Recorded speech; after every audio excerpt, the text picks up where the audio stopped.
Rajkumar family ಅವ್ರ ಬಗ್ಗೆ ಇವಾಗ ಹೇಳಿದ್ರು ಅವರು. ಇದೇ ಯುವರಾಜ್ ಕುಮಾರ್ ಸರ್ದು ಒಂದು ಇಶ್ಯೂ ಆಯಿತು. ಸ್ವಂತ ಹೆಂಡ್ತಿಗೆ ಮೋಸ ಮಾಡಿ ಇನ್ನೊಬ್ರ ಜೊತೆ ಅಫೇರ್ ಇಟ್ಕೊಂಡಿದ್ದಾರೆ ಅಂತ. ಅದು ವಿತ್ ಆಡಿಯೋ ಲೀಕ್ ಆಗಿದೆ. ಸೊ ಆ ಒಂದು ಮ್ಯಾಟರ್ನ ಏನು ಮಾಡ್ತಾರೆ, ಅಲ್ಲೇ ಮುಚ್ಚಾಕ್ತಾರೆ. ಬಟ್ ಫ್ಯಾನ್ಸ್ ಲೈಕ್ ಅವರು ಅಥವಾ ಅವ್ರ ಕುಟುಂಬದವರು ಯಾರ ಮೇಲೂ ಹಲ್ಲೆ ಮಾಡಿದ್ರು ಅಥವಾ ಯಾರನ್ನೋ ಕೊಲೆ ಮಾಡ್ಲಿಕ್ಕೆ ಹೋದ್ರು ಹಿಂಗ ಆರೋಪ ಬಂದಿದೆ. ಡಿಫರೆನ್ಸ್. ನಾನು ಎರಡನ್ನೂ ನೀವು ಹೇಳ್ದಾಗೇನೆ ಪ್ರತ್ಯೇಕ ಕಾನೂನಿನ ದೃಷ್ಟಿಯಲ್ಲಿ ಅಪರಾಧ ಅಂತಲೇ ಗಮನಿಸಿ ಹೇಳ್ತಾ ಇದ್ದೀನಿ. ಬಟ್ ಅಲ್ಲಿ ಬಂದಿದ್ದು ವೈಯಕ್ತಿಕವಾದ ಸಂಸಾರಿಕ ವಿಚಾರದಲ್ಲಿ ಕಲಹ. ಬಟ್ ಹೊಡೆದ್ರು ಅಂತಾಗ್ಲಿ, ಕೈ ಮಾಡಿದ್ರು ಅಂತಾಗ್ಲಿ, ಅಟ್ಯಾಕ್ ಮಾಡಿದ್ರು ಅಂತಾಗ್ಲಿ ಬರ್ಲಿಲ್ಲ. ಡಿಫ್ರೆನ್ಸ್ ಅಷ್ಟೇ. ಕೊಲೆ ಮಾಡ್ಬೇಕು ಅಂತಾನೆ ಬಾಸಿಗೆ ಇದ್ದಿದ್ರೆ ಎಲ್ಲೋ ಆಚೆ ಹೋಗಿ ಸುಪಾರಿ ಕೊಟ್ಟಿ ಮಾಡಿಸ್ಬೋದಿತ್ತು. ಅವ್ರಿಗೆ ಆ ಮೆಂಟಾಲಿಟಿ ಇರ್ಲಿಲ್ಲ. ಪಟ್ಟಂಗೆರೆ ಶೆಡ್ ಅವ್ರ ಮನೆ ಅಲ್ಲ, ಕರ್ದಿ ಬುದ್ಧಿವಾದ ಹೇಳಕ್ಕೆ ಅವ್ರು ಮಾಡಿದಾರೋ ಅದು ನಮಗೆ ಗೊತ್ತಿಲ್ಲ. ಅಲ್ಲಿ ಏನಾಗಿದೆ ಇನ್ಸಿಡೆಂಟ್ ಯಾರಿಗೂ ಕೂಡ ಗೊತ್ತಿಲ್ಲ.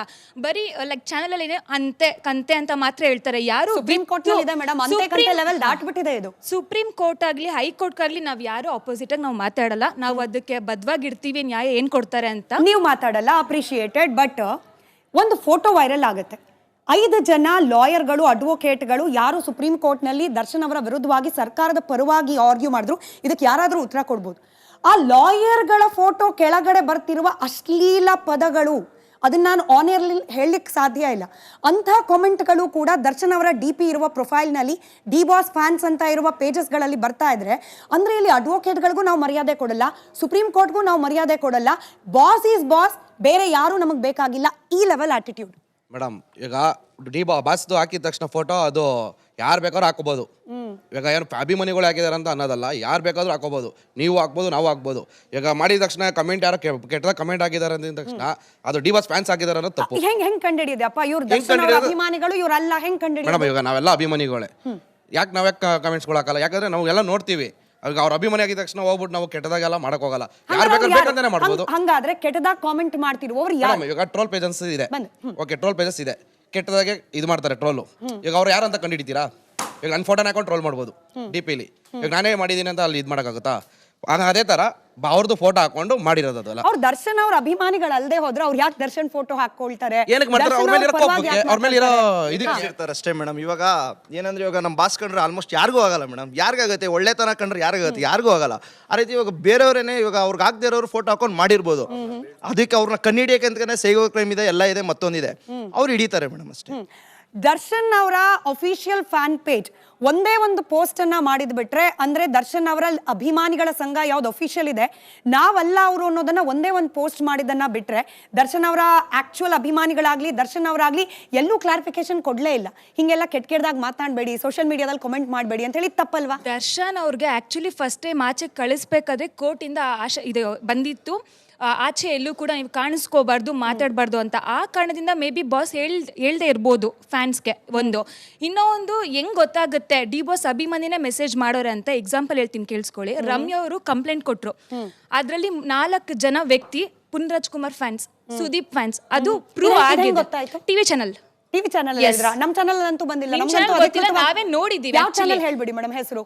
ನಾವು ಆಕ್ಚುಲಿ ಬೇರೆ ಚಾನಲ್ಗಳ ಹೆಸರು ತಗೊಳಂಗಿಲ್ಲ, ಬಟ್ ಹೇಳಿ ಯಾವ ಚಾನಲ್ ಅಲ್ಲಿ. ಯಾಕಂದ್ರೆ ಸುಮ್ಮನೆ ಏನ್ ಹೇಳ್ತಾರೆ, ಗಾಳಿಲ್ ಗುಂಡು ಹೊಡೆದಂಗೆ ಆಗ್ಬಾರ್ದು. ಇಲ್ಲ, ಇದು ಖಂಡಿತವಾಗಿ ನಾನೇ ಟಿವಿ ಬಂದಿದ್ದ, ಟಿವಿಲ್ ಬಂದಿದ್ದ, ನ್ಯೂಸ್ ಚಾನಲ್ ಅಲ್ಲಿ ಸುದೀಪ್ ಅಭಿಮಾನಿ, ಯಶ್ ಅಭಿಮಾನಿ ಅಂತ ಹೇಳಿ, ಪುನೀತ್ ರಾಜ್ಕುಮಾರ್ ಸರ್ ಅಭಿಮಾನಿ, 3 ಜನದ ನಾನೇ ನೋಡಿದೀನಿ ಕಣ್ಣಾರೆ. ಇದು ಅಲ್ಲ ಅನ್ನೋದು ಪ್ರೂವ್ ಮಾಡಿದ್ರೆ ನಾವು ಮಾಡಿ ಮೇಡಮ್. ಅವ್ರು ಆಗ್ಬೋದಿತ್ತು. ಅವ್ರು ಯಾಕಂದ್ರೆ ಈಗ ಹೇಳಿ ಕಳ್ಸಿದಾರೆ, ಅಲ್ಲೇ ನೀವೇನು ಮಾಡಬಾರ್ದು, ಆಚೆ ಹೋಗ್ಬಾರ್ದು, ಅಲ್ಲಿ ಹೋಗ್ಬಾರ್ದು, ಏನು ಮಾಡಬಾರ್ದು ಅಂತ ಸೋಷಿಯಲ್ ಮೀಡಿಯಾದಲ್ಲಿ ಪೋಸ್ಟ್ ಹಾಕ್ಬೋದಲ್ಲ. ಅವ್ರು ಮಾಡಿದ್ದಾರೆ. ಒಂದೇ ಒಂದು ಅವ್ರ ಅಭಿಮಾನಿಗಳ ಸಂಘದಿಂದ ಒಂದೇ ಒಂದು ಪೋಸ್ಟ್ ಬಂತಷ್ಟೇ. ಹೌದು, ಈಗ ಅವ್ರ ಮಿಸ್ಸಸ್ ಅವ್ರು ಮಾಡಿದ್ದಾರೆ. ಏನಂತ? ಅವ್ರ ಮಿಸ್ಸಸ್ ಮಾಡಿದ್ದಾರೆ ಪೋಸ್ಟ್. ಏನಂತ? ಯಾರನ್ನ ಇದ್ ಮಾಡ್ಕೊಳಕ್ ಹೋಗ್ಬೇಡಿ, ನೀವು ಫ್ಯಾನ್ ಸುಮ್ನೆ ಇರಿ, ಆರಾಮಾಗಿರಿ, ಬಾಸ್ ಬರ್ತಾರೆ, ನೀವೇನ್ ತಲೆ ಕೆಡ್ಸ್ಕೊಬೇಡಿ ಅಂತ. ಅರೆ ಇವ್ರು ಮಾಡಕ್ ಆಗಲ್ಲ ಮೇಡಮ್. ಇವ್ರು ಹೇಳಿ ಕಳ್ಸಿಬಿಟ್ಟಿದಾರಲ್ಲ, ನೀವೇನು ಹೋಗ್ಬಾರ್ದು, ಎಲ್ಲೂ ಹೋಗ್ಬಾರ್ದು, ಆಚೆ ಹೋಗ್ಬಾರ್ದು, ಅಲ್ಲೋಗ್ಬಾರ್ದು ಎಲ್ಲ ಹೇಳಿ ಕಳ್ಸಿದಾರೆ. ಅದಕ್ಕೆ ಅವ್ರು ಸೈಲೆಂಟ್ ಆಗಿದೆ. ಅವ್ರು ನಮ್ಗೇನು ಅಭಿಮಾನಿಗಳಿಗೂ ಏನು ಹೇಳಿಲ್ಲ, ಅವ್ರು ಆರಾಮಾಗಿದ್ದಾರೆ. ಅವ್ರು ನಮ್ಗೇನು ಹೇಳಿಲ್ಲ, ನೀವು ಹಿಂಗಿರಿ ಹಂಗಿರಿ ಏನು ಹೇಳಿಲ್ಲ. ಅವ್ರು ಒಂದು ಮಾತು ಆಡಿಲ್ವಲ್ಲ ಎಲ್ಲೂ ಹೋಗಿ ಆಚೆ. ಅಂದ್ರೆ ಮೌನ ಅನ್ನೋದು ಆಯ್ತು. ಮೌನ ಅನ್ನೋದು ಎಲ್ಲಿ ತನಕ? ನನ್ನ ಅಭಿಮಾನಿಗಳು ಅಂತ ಹೆಸರಿಟ್ಕೊಂಡು, ಆಯ್ತು ನಿಮ್ ಪರವಾಗಿ ನಾನು ಮಾತನಾಡ್ತೀನಿ, ಅಭಿಮಾನಿಗಳಲ್ಲ, ಅಭಿಮಾನಿಗಳು ಅನ್ನೋ ಹೆಸರಿಟ್ಕೊಂಡು ಕೆಟ್ಟದಾಗ ಕಂಡವ್ರಿಗೆಲ್ಲ ಮೆಸೇಜ್ ಮಾಡ್ತಿದ್ದಾರೆ ಅಂದಾಗ್ಲೂ ಕೂಡ ಮೌನವಾಗಿರುವಂತದ್ದು ಅಂತ ಕಂಪಲ್ಷನ್ ಏನಿತ್ತು ದರ್ಶನ್ ಅವ್ರು? ಮೇಡಮ್, ಅವ್ರಿಗೆ ಗೊತ್ತು ಅವ್ರ ಫ್ಯಾನ್ಸ್ ಆತರ ಲೋ ಕ್ಲಾಸ್ ಇಳಿಯಲ್ಲ ಅಂತ ಗೊತ್ತು. ಅವ್ರ ಫ್ಯಾನ್ಸ್ ಅಲ್ಲ. ಹೌದು, ಅಂತೆ ಬಿಟ್ರೆ ಅವ್ರ ಫ್ಯಾನ್ಸ್ ಲೋ ಕ್ಲಾಸ್ ಕಿಳಿಯಲ್ಲ ಅಂತ ಅವ್ರಿಗೆ ಗೊತ್ತು. ಅವ್ರು ಏನಕ್ಕೆ ಬಂದು ಕಮೆಂಟ್ ಮಾಡ್ತಾರೆ? ಈ ಅಮ್ಮ ಅಕ್ಕ ಪದಗಳನ್ನ ಬಳಕೆ ಮಾಡಿ ಬೈಯೋರು ಹಾಗಾದ್ರೆ ದರ್ಶನ್ ಅವ್ರ ಅಭಿಮಾನಿ ಅಲ್ವೇ ಅಲ್ಲ. ಅಲ್ಲ ಮೇಡಮ್. ದರ್ಶನ್ ಅವ್ರೆ ಆ ರೀತಿ ಮಾತಾಡಿದ್ರೆ ದರ್ಶನ್ ಮೇಡಮ್ ಅವ್ರ ವೈಯಕ್ತಿಕ ಮೇಡಮ್ ಎಂತವ್ರಿಗೂ ಗಂಡ್ಸ್ಕೊಂಡ್ಮೇಲೆ ಒಂದು ಕೋಪ ಬಂದೇ ಬರುತ್ತೆ ಮೇಡಮ್. ಹೌದಾ ಸರ್? ನಿಮ್ಗೂ ಬರುತ್ತಾ ಸರ್? ಒಂದು ಕ್ಷಣದಲ್ಲಿ ನಿಮ್ಗೂ ಬರುತ್ತೆ ಬರುತ್ತಾ ಮೇಡಮ್. ಸರ್? ನಿಮ್ಗೂ ಬರುತ್ತಾ? ನಿಮ್ಗೂ ನಮಗೂ ಬರುತ್ತಾ? ಬರುತ್ತೆ. ಕಂಡವ್ರ ಹೆಣ್ಮಕ್ಳನ್ನ, ಮಾಧ್ಯಮದವ್ರನ್ನ, ಲಾಯರ್ಗಳನ್ನ, ಜಡ್ಜ್ಗಳನ್ನ ಅಮ್ಮ ಅಕ್ಕ ಅಂತ ಬೈಯೋ ಕೋಪ ನಿಮಗ್ ಬರುತ್ತಾ? ಯಾರು ಬೈದಿದ್ದಾರೆ ಮೇಡಮ್? ಅಮ್ಮ ದರ್ಶನ್ ಅವರೇ ಬೈದಿದ್ದಾರೆ. ದರ್ಶನ್ ಅವರೇ ಬೈದಿದ್ದಾರೆ 101% ಸರ್. ಮೇಡಮ್. ಅದು ಅವ್ರ ವಾಯ್ಸ್ ತುಂಬಾ ಪಾಪ್ಯುಲರ್. ಒಂದ್ ನಿಮಿಷ ತುಂಬಾ ಪಾಪ್ಯುಲರ್. ನಾವು ಬಳಕೆ ಮಾಡಿದ್ರೆ ನಾವು ಟ್ರೋಲ್ ಆಗ್ತೀವಿ. I don't care. ಏನ್ರಿ ಮೀಡಿಯಾ, ಒಂದ್ ನಿಮಿಷ, ಏನ್ರಿ ಮೀಡಿಯಾ ಕೇಳಿಸ್ಕೊಳ್ಳಿ ಸರ್, ಪೂರ್ತಿ ಕೇಳಿಸ್ಕೊಳ್ಳಿ. ಏನ್ರಿ ಮೀಡಿಯಾ ಅನ್ನೋ ಆಡಿಯೋ ಕ್ಲಿಪ್ಪಿಂಗ್ ಅಲ್ಲಿ ಮೀಡಿಯಾದವ್ರನ್ನ ಎಂತೆಂತ ಪದದಲ್ಲಿ ಬೈದಿದ್ರು, ಅದು ದರ್ಶನ್ ಅವ್ರ ಅಲ್ವಾ? ಮೇಡಮ್ ಅಲ್ಲ ಮೇಡಮ್, ನಾವು ವಾದಿಸ್ತೀವಿ. ಯಾಕೆ ಗೊತ್ತಾ, ಇವಾಗ ಇದ್ರ ಜನರೇಷನ್ ಅಲ್ಲಿ ಇಲ್ಲಿ ಕೇಳಿ ಮೇಡಮ್, ಇವಾಗಿನ ಜನರೇಷನ್ ಅಲ್ಲಿ ಎಂತೆಂತ ವಾಯ್ಸ್ ನ ಮಿಮಿಕ್ರಿ ಮಾಡ್ತಾರೆ. ಮಾಡಿರ್ಬೋದು ಯಾರೋ ಒಬ್ರು. ಹಂಗಾರೆ ನೀವ್ ಯಾಕ್ರಿ ಫೇಕ್ ದರ್ಶನ್ ವಾಯ್ಸ್ ಅನ್ನ ನೀವ್ ಇಟ್ಕೊಂಡ್ಬಿಟ್ಟು, ಅಂದ್ರೆ ದರ್ಶನ್ ಅವ್ರ ಅಭಿಮಾನಿಗಳು ಇಟ್ಕೊಂಡ್ಬಿಟ್ಟು ಪದೇ ಏನ್ರಿ ಮೀಡಿಯಾ ಯಾಕೆ ಹೇಳ್ತೀರಾ? ದರ್ಶನ್ ಅವ್ರ ಅಭಿಮಾನಿಗಳು ಮಾಡಲ್ಲ ಮೇಡಮ್. ಇವಾಗ ಅದನ್ನ ಹೇಳ್ತೀನಿ, ಅವ್ರು ಮಾಡ್ತಾ ಇಲ್ಲ. ದರ್ಶನ್ ಅಭಿಮಾನಿನೇ ಅಲ್ಲ ಅವರು. ಅವರಲ್ಲ. ಇದಕ್ಕೆ ಈ ಕಡೆಯವ್ರು ಒಪ್ತಾರಾ? ಈ ಕಡೆಯವ್ರು ಒಪ್ತಾರಾ? ಬಂದೆ. ದರ್ಶನ್ ಅವ್ರ ಅಲ್ವಂತೆ, ದರ್ಶನ್ ಅವ್ರ ಬೈಯಲ್ವಂತೆ, ದರ್ಶನ್ ಅವ್ರ ಅಭಿಮಾನಿಗಳು ಕೆಟ್ಟ ಪದ ಬಳಕೆ ಮಾಡಲ್ವಂತೆ. ಮೇಡಮ್, ನಾನು ದರ್ಶನ್ ಅವರ ಅಭಿಮಾನಿಗಳಿಗೆ ನನ್ನ ಒಂದು ಕಿವಿ ಮಾತು ಹೇಳಲಿಕ್ಕೆ ಬಯಸ್ತೀನಿ. ಅಂಧಾಭಿಮಾನ ಇರಬಾರ್ದು, ಅಭಿಮಾನ ಇರಲಿ.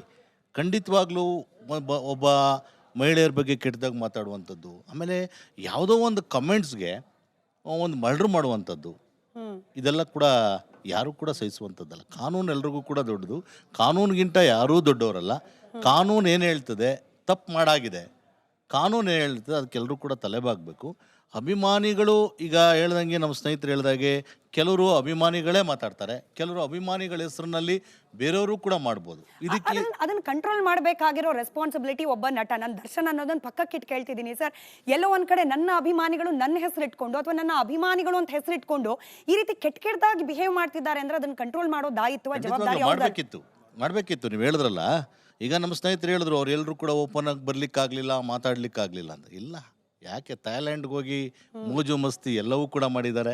ಅವೆಲ್ಲೂ ಕೂಡ ಸೋಷಿಯಲ್ ಮೀಡಿಯಾದಲ್ಲಿ ಬಂದಿದ್ದಾವೆ. ಖಂಡಿತವಾಗ್ಲೂ ಸಾಮಾಜಿಕ ಪ್ರಜ್ಞೆಯನ್ನು ಇಟ್ಕೊಂಡು ಅವರ ಫ್ಯಾನ್ಸ್ಗಾಗಲಿ, ಸಾರ್ವಜನಿಕರಿಗಾಗಲಿ, ಅವ್ರ ಸಿನಿಮಾ ನೋಡೋ ಎಲ್ರಿಗೂ ಕೂಡ ಒಂದು ಮೆಸೇಜ್ ಕೊಡಬೇಕಾಗಿತ್ತು. ಯಾರೂ ಕೂಡ ನಾನು ಕಷ್ಟ ಕಾಲದಲ್ಲಿದ್ದೀನಿ, ಈ ಸಂದರ್ಭದಲ್ಲಿ ನಮಗೆ ಏನು ಪ್ರಾರ್ಥನೆ ಮಾಡಿ, ಅಭಿಮಾನಿಗಳು ಯಾವುದೋ ದೇವ್ರ ಪ್ರಾರ್ಥನೆ ಮಾಡೋದೋ, ಬ್ಲೆಸ್ ಮಾಡೋದೋ, ಇಲ್ಲ ಬೇಗ ಬರಲಿ ನಮ್ಮ ಯಾರು ನಮ್ಮ ಹೀರೋ, ನಮ್ಮ ಬಾಸ್ ಅಂತಕ್ಕಂಥದ್ದು ಇರಲಿ. ಆದರೆ ಅದನ್ನು ಬೇರೆ ರೀತಿ ಯಾರು ಕೂಡ ಈ ನಾಗರಿಕ ಸಮಾಜದಲ್ಲಿ ಪ್ರಶ್ನೆ ಮಾಡಂಗೆ ಇಲ್ವಾ? ಅವಾಗಲೇ ಅವ್ರು ಹೇಳಿದ್ರು ಆರೋಪಿ ಅಪರಾಧಿ ಅಲ್ಲ ಅಂತ. ಓಕೆ, ಅವರ ಆರೋಪಿನೇ ಆಗಿರಲಿ. ಬಟ್ ಹೈಕೋರ್ಟ್ ಆರ್ಡರ್ ಬಂದು ಜೈಲಲ್ಲಿ ಇದ್ದಾಗ ಬೇರೆ ರೌಡಿ ಶೀಟರ್ಗಳ ಜೊತೆ ಕೂತ್ಕೊಂಡು ಸಿಗರೇಟ್ ಇಟ್ಕೊಂಡಿರೋ ಫೋಟೋ ಕ್ಲಿಪ್ಪಿಂಗ್ಸ್ ಕೂಡ ಆಚೆ ಬಂದಿತ್ತು. ಅವ್ರ ಅಪರಾಧಿ ಅಲ್ಲ, ನಮ್ಗೆ ಅದು ಗೊತ್ತಿಲ್ಲ ಇನ್ನು. ಆಯ್ತು, ನೀವು ಹೇಳಿದಾಗ ಒಪ್ಕೋತೀನಿ, ಆರೋಪಿ ಅಲ್ವಾ? ಆರೋಪಿ ಆಗಿದ್ರು ಕೂಡ ಕಾನೂನಿನ ಪ್ರಕಾರ ಅವ್ರು ಇರೋದೇ ಜೈಲಲ್ಲಿ ಇದ್ಕೊಂಡು ಆ ಕೆಲಸ ಮಾಡೋ ಸರಿನಾ ತಪ್ಪ? ಜೊತೆಗೆ ಅವರು ಹೈಕೋರ್ಟಿಂದ ಆಚೆ ಬೇಲ್ಗೆ ಅಪ್ಲೈ ಮಾಡಿದಾಗ ಅವ್ರು ಹೇಳಿದ್ರು, ನಂಗೆ ಬೆನ್ನು ಆಪರೇಷನ್ ಇದೆ, ಬಂದು ರೆಡಿ ಮಾಡಿಸ್ಕೋಬೇಕು ಅಂತ. ಆಚೆ ಬಂದು ಅವ್ರು ಏನು ಮಾಡಿದ್ರು? ಆಪರೇಷನ್ ಮಾಡಿಸ್ಕೊಂಡ್ರಾ? ಇಲ್ಲ. ಅಲ್ಲಿವರೆಗೂ ಕುಣ್ತಾ ಇದ್ದಂಥ ವ್ಯಕ್ತಿನ ನಾವು ತಪ್ಪು, ಸುಳ್ಳು ಮತ್ತು ನಾಟಕ, ಮೋಸ ಅಂತ ಹೇಳ್ತಿಲ್ಲ. ನಾನು ನೋಡಿದ್ದೀನಿ, ಹೇಳ್ತಾ ಇದ್ದೀನಿ. ಆಚೆ ಬಂದಮೇಲೆ ಅವ್ರು ಏನು ಮಾಡಿದ್ರು? ಆಪರೇಷನ್ ಮಾಡಿಸ್ಕೊಂಡ್ರಾ? ಇಲ್ಲ. ಹಾಸ್ಪಿಟಲ್ 1-2 ದಿನ ಟ್ರೀಟ್ಮೆಂಟ್ ತೊಗೊಂಡ್ರು.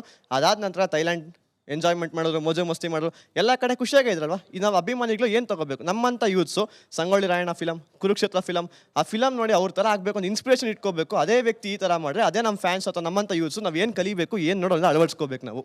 ದರ್ಶನ್ ಅವ್ರ ಅಭಿಮಾನಿಗಳು ಅಲ್ವಂತೆ? ಖಂಡಿತವಾಗಿ ಹೌದು. ಕೆಟ್ಟದಾಗ ಮಾಡ್ತಾ ಇರೋರು ಎಲ್ಲರೂ ಕೂಡ ದರ್ಶನ್ ಅವರ ಅಭಿಮಾನಿಗಳು. ಇನ್ನು ಮಿಕ್ಕದವ್ರು ಎಲ್ಲರೂ ಕೂಡ ಬಹಳ ಸತ್ಯವಂತರು, ಬಹಳ ಪ್ರಾಮಾಣಿಕರು ಅನ್ನೋ ಥರದಲ್ಲಿ ತಾವು ಹೇಳ್ತಾ ಇದ್ದೀರಿ.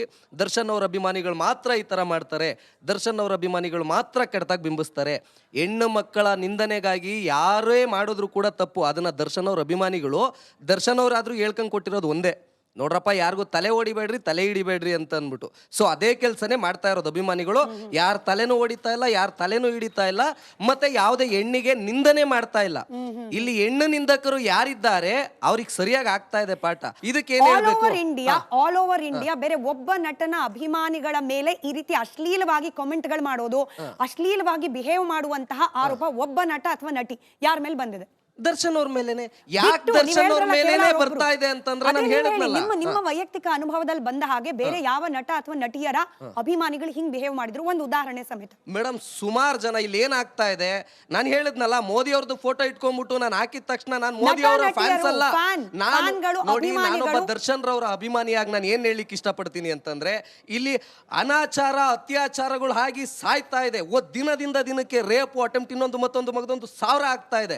ಅದನ್ನ ಬಿಟ್ಟು ಮಾತೆತ್ತಿದ್ರೆ ದರ್ಶನ್ ಅವ್ರ ಹಂಗಂದ್ರು, ದರ್ಶನ್ ಅವ್ರ ಹಿಂಗಂದ್ರು, ದರ್ಶನ್ ಅವ್ರ ಅಭಿಮಾನಿಗಳು ಹಂಗ್ ಮಾಡಿದ್ರು, ದರ್ಶನ್ ಅವ್ರ ಅಭಿಮಾನಿಗಳು ಹಿಂಗ್ ಮಾಡಿದ್ರು. ಧರ್ಮಸ್ಥಳದಲ್ಲಿ SIT ತನಿಖೆ ಇನ್ನೂ ಕೂಡ ನಡೀತಲೇ ಇದೆ. ಆದ್ರೆ ಮುರಳಿ ಅಂತ ನನ್ನ ಹೆಸರು, ನಾನು ಕೂಡ ಜರ್ನಲಿಸ್ಟೇನೆ, ಮುರಳಿ ಅಂತ. ಮುರಳಿ ಆದ್ರೆ ನಮ್ಮ ರಿಪಬ್ಲಿಕ್ ಕನ್ನಡದ, ನಾನು ಬೇರೆ ಚಾನೆಲ್ ಉದಾಹರಣೆ ತಗೊಳ್ಳಿಲ್ಲ, ನಮ್ಮ ರಿಪಬ್ಲಿಕ್ ಕನ್ನಡದ 4 ಜನ ರಿಪೋರ್ಟರ್ಸ್ 4 ಜನ ಕ್ಯಾಮ್ರಾಮನ್ಸ್ ಧರ್ಮಸ್ಥಳದಲ್ಲಿ ಬೀಡು ಬಿಟ್ಟು 15 ದಿನ ಆಯ್ತು. ಎಷ್ಟು ಹೇಳಿ? 15 ದಿನ ವಾಪಸ್ ಬಂದಿಲ್ಲ. ಯಾಕಂದ್ರೆ ಅಲ್ಲಿಂದ ನಾನ್ ಸ್ಟಾಪ್ ಕವರೇಜ್ ಆಗ್ತಾ ಇದೆ. ಬಿಟ್ಟಿಲ್ಲ ಧರ್ಮಸ್ಥಳ. ಯಾಕೆ ಸುಳ್ಳು ಹೇಳ್ತೀರಿ? ಯಾಕೆ ಸುಳ್ಳು ಹೇಳ್ತೀರಿ? ಎಲ್ಲಿ ಬಿಟ್ಟಿದ್ದೀರಿ ಧರ್ಮಸ್ಥಳ? ಫುಲ್ ಅದನ್ನೇ ತೋರಿಸ್ತಾ ಇದ್ದೀರಾ. ಧರ್ಮಸ್ಥಳದಲ್ಲಿ ಆಗ್ತಾ ಇರ್ತಕ್ಕಂತ ಇಂಚಿಂಚು ಮಾಹಿತಿಗಳನ್ನೇ ತೋರಿಸ್ತಾ ಇದ್ದೀರಿ. ದರ್ಶನ್ ಅವರ ವಿಚಾರದಲ್ಲಿ ತೋರಿಸ್ತಾ ಇರ್ತಕ್ಕಂತ ಕಾಳಜಿ ಬೇರೆ ಯಾವುದೇ ಕೇಸಿನಲ್ಲೂ ಕೂಡ ಈ ತರದಲ್ಲಿ ಇರಲ್ಲ. ಯಾವುದು ಮೇಡಮ್ ಇಲ್ಲಿ ದರ್ಶನ್ ಅವರ ವಿಚಾರ ನೋಡಿ, ದರ್ಶನ್ ಅವರು ಫ್ಯಾನ್ಸ್ ಗಳನ್ನ ಮಾಡಿದ್ರು, ದರ್ಶನ್ ಅವ್ರ ಫ್ಯಾನ್ಸ್ ಗಳಿಗೆ ಮಾಡಿದ್ರು, ದರ್ಶನ್ ಅವ್ರ ಹಂಗ್ ಮಾಡಿದ್ರು. ಬೇಡ, ಟು ದ ಪಾಯಿಂಟ್ ಉತ್ತರ ಕೊಡಿ. ಯಾವ ಕೇಸನ್ನ ಮಾಧ್ಯಮಗಳು ಬಿಟ್ಟಿದೆ? ರಿಪಬ್ಲಿಕ್ ಕನ್ನಡ ಒಂದೇ ಯಾವ ಅಲ್ಲ. ಕೇಸು ಅಲ್ಲ, ನೀವೇ ಹೇಳಿದ್ರಿ, ದರ್ಶನ್ ಅವ್ರನ್ನ ಕೇಸ್ ನೀವೇ ಹೇಳಿದ್ರಿ. ನೋಟಿಸ್ ಮಾಡ್ತಾ ಇದ್ದಾರೆ ದರ್ಶನ್ ಅಂತ ಅವ್ರ ಹೇಳ್ತಾ ಕೇಸು ಇರೋದು. ಸುಪ್ರೀಂ ಕೋರ್ಟ್ ಯಾವ ತೀರ್ಪು ಬಂತು, ನಾವು ಕವರ್ ಮಾಡಿದ್ವಿ. ಯಾವುದು ಸುಪ್ರೀಂ ಕೋರ್ಟ್ ನಲ್ಲಿ ತೀರ್ಪು ಬಂತು, ನಾವು ಕವರ್ ಮಾಡಿದ್ವಿ. ಧರ್ಮಸ್ಥಳದ್ದು ಕವರ್ ಮಾಡಿದ್ವಿ. ನಿಮಗ್ ಗೊತ್ತಾ ಸರ್, ಧರ್ಮಸ್ಥಳದಲ್ಲಿ ಏನೆಲ್ಲ ಆಗ್ತಾ ಇದೆ ಅದರ ಇಂಚಿಂಚು ಕವರೇಜ್ ರಿಪಬ್ಲಿಕ್ ಕನ್ನಡದಲ್ಲಿ ಆಗ್ತಾ ಇದೆ. ಸುಪ್ರೀಂ ಕೋರ್ಟ್ ನಲ್ಲಿ ತೀರ್ಪು ಬಂದ ದಿನ ಮಾತ್ರ ಬೆಳಗ್ಗೆ 10 ರಿಂದ ರಾತ್ರಿ 8 ರವರೆಗೆ ಸುದ್ದಿ ಪ್ರಸಾರದಲ್ಲಿ 50% ಧರ್ಮಸ್ಥಳ, 50%